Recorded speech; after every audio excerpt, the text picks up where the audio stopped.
It's a conviction by a court without a jury that could effectively mean a life sentence for a pro-democracy icon in Hong Kong. Jimmy Lai found guilty on Monday of collusion with foreign powers. The 855-page verdict coming in a court date that saw members of his family present. There you see his spouse and one of his sons. Another one of his sons is with us here in the studio, Sebastien Lai. Thanks for being with us here on France 24. The news of the day is the G7 foreign ministers preparing the next summit they're having in Evian, France next June, have come out with a statement calling for Jimmy Lai's release. Your reaction? Look, I want to thank them from the bottom of my heart. As you know, my father's not a young man. And as you alluded to, he didn't get a fair trial at all. In fact, he shouldn't be in jail. That's the opinion of many countries around the world, but also the United Nations. So, putting pressure on Hong Kong and China is how we get him out. So, I would like to thank all the foreign ministers from the G7 for standing behind the beliefs of freedom and democracy and rule of law that my father stands for. So, this guilty verdict expected. Why an 855-page reasoning for it? So if you look into it, it's actually crazy because it's 850 pages of nothing. They've essentially had him for 5 years. Have this, his trial has just essentially finished. And in the 5 years, all they have is the evidence of him being a journalist. The reason why there's 850 pages is because Apple Daily was one of the biggest newspapers in Hong Kong and has been running since 1995. So there's a lot of material which calls for democracy in Hong Kong, which supports for greater freedoms, which talks about criticize the government. But that's basically it. And meetings with officials from different countries asking for more support, or public meetings. Yeah, we saw those images of your family entering the courtroom. Among those who were present were supporters of Jimmy Lai, braving the mood of authorities and staying up all night to be able to get a seat inside of the courtroom. I've kept saying all night that I wanted to stay firm and keep supporting Jimmy Lai. Some time ago, I saw on YouTube that people were saying he could easily leave Hong Kong since he's very wealthy. He has more than enough to live comfortably anywhere. But he still chose to stay, to stand by his beliefs. We support him for that. What we have done is nothing compared to what he endures in a single day. Now, a few people staying up all night to get a seat in the courtroom. Obviously, it's not the mass demonstrations that we saw in 2019. Still, your reaction watching that? I'm incredibly touched. Look, I think I think she touched on the point where a lot of people support him. Like, the reason why a lot of people support him is because he could have left at any point. I mean, this is a man who did very well in business, but decided to sacrifice all his resources and his time and indeed at this point maybe his life to campaign for the freedoms and democracy in Hong Kong. And then when push came to shove, when the national security law came down and everybody told him to leave, he thought, if I left, not only would I be leaving my principles behind, I'd also be leaving my journalists behind. I'll be leaving my employees behind, and other people who have the same beliefs as me behind. So he stayed. He stayed to defend his journalists, to defend press freedom, and to defend all these other people that support democracy, and hoping that by staying he could stand by their side, defend them, and act as a lightning rod. It's a tremendously moving story, even though I think Hong Kong's very far away from many people. I think this is something that deeply, humanly, you understand the courage, the sacrifice that it takes to do something like this. Was your mother, were your other family members able to speak with him Monday when he was in the courtroom? From my understanding, in the courtroom, there's essentially no contact with him. In fact, in the last 5 years, he's been in solitary confinement this whole time. So 14 days of solitary confinement is prolonged solitary confinement. He's been there for 1,800 days. And this is in a cell with no natural light. So in the summer, the heat traps him there and he essentially bakes and his health has gotten much, much worse. But from hearing from journalists who have told me in court, he seemed stoic. Obviously knowing that the sentencing, that he was going to be found guilty no matter what. But though physically diminished, still mentally and spiritually strong.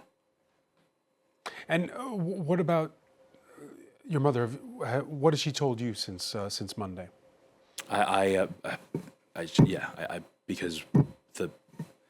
Because of how broad the national security law is, I prefer not to speak to her directly. Yeah, exactly. It's quite sensitive.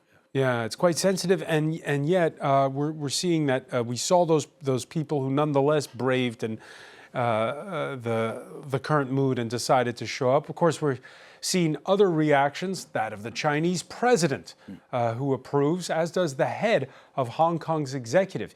Went to Beijing on Tuesday to see the boss. President Xi encouraged us to continue our efforts in this regard. But I must also make use of this opportunity to condemn government officials or media organizations outside Hong Kong who try to mislead the public, ignore the strong reasons that are very clearly spelled out in the judgment concerning the crimes committed by Lai. So basically, judging from what they're saying is Jimmy Lai hits a sore spot because his voice resonates among international media with foreign governments? Yeah, I mean, look, it's, again, one of the charges is collusion with foreign forces, right? One of the charges he's been found guilty of. But collusion necessitates benefits, right? If you collude with someone, you are benefiting in some way. And the only thing they have proved with all the evidence is that the benefit that my father was looking for was democracy in Hong Kong, was one vote, was knowing that his work, his life, meant that the people of Hong Kong was a little bit freer. So in a situation like this, of course you'd have worldwide condemnation. In a trial where there's allegations of witnesses being tortured, of course you'd have worldwide condemnation. And this isn't just foreign politicians, foreign media. The United Nations Working Group on Arbitrary Detention, incredibly, fair and completely can't be influenced, issued a very strong ruling saying that not only should he be freed immediately, he should have never been arrested in the first place. So let me ask you, Sebastien Lai, the Democratic Party, the party that had a majority in the Hong Kong executive for so many years, announcing this week that it's dissolving itself, its leaders talking about the, quote, political environment.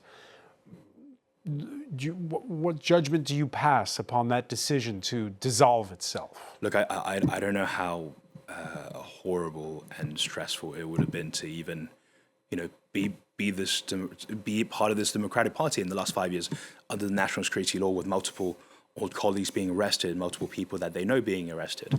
I think the chief executive said it very well.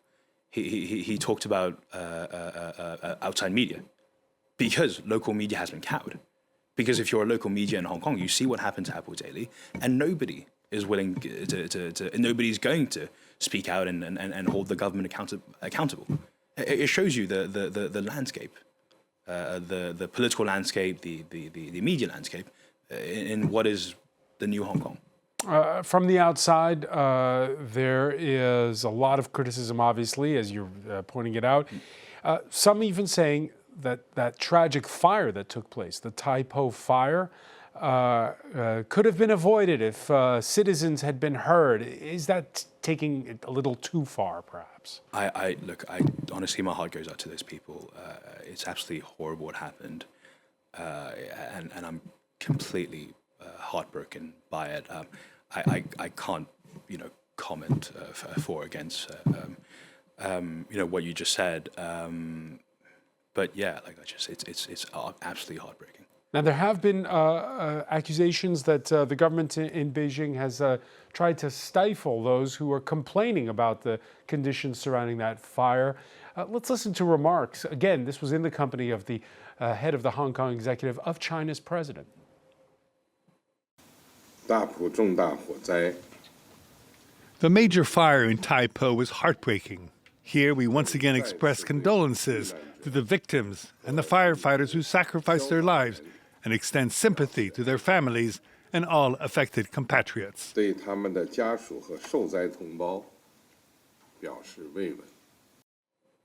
Sebastian Lai, again, this is, it seems like it's unrelated, but it comes in a context, this tragedy.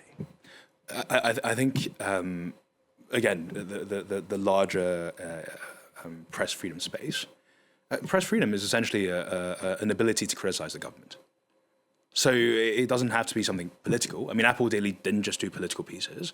We criticized the government whenever we saw they failed in some area.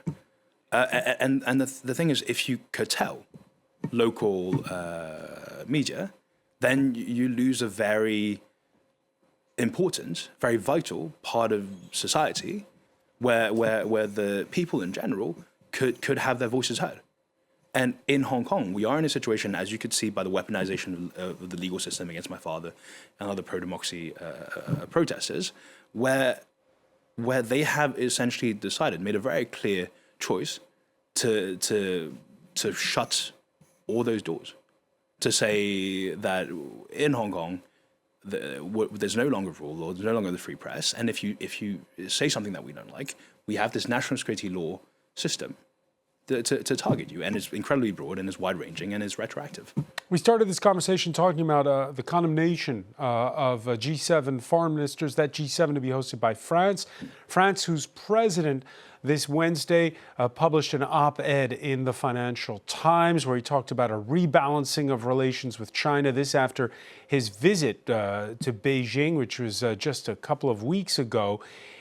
There's no mention of Hong Kong in that piece. There was no overt mention of Hong Kong on the trip. Is Emmanuel Macron doing enough, in your view? Look, I'd obviously be very grateful if the president, took France to a position where France was also calling for my father's release. Because we saw, for instance, the U.S. Secretary of State put out a tweet 2 days ago denouncing that verdict. Yeah, again, multiple countries have called out for my father's release. We've been so incredibly grateful for the U.S. to have done so, along with the U.K., but also Canada, Australia. As you said, so many members of the, all of the foreign ministers from G7 have through this medium. So France, here you have someone who represents all these freedoms that we talk about. And these freedoms are just ideas in the wind unless people make it real. And this is what it looks like. This is what press freedom looks like at the end of the line in an autocratic country. This is what standing up for your employees looks like at the end of the line in an autocratic country. This is what someone doing all he can to live in freedom looks like. And I hope that France sees that, and I hope that France backs these freedoms that join this nation together. Sebastien Lai, so many thanks for joining us here on France 24.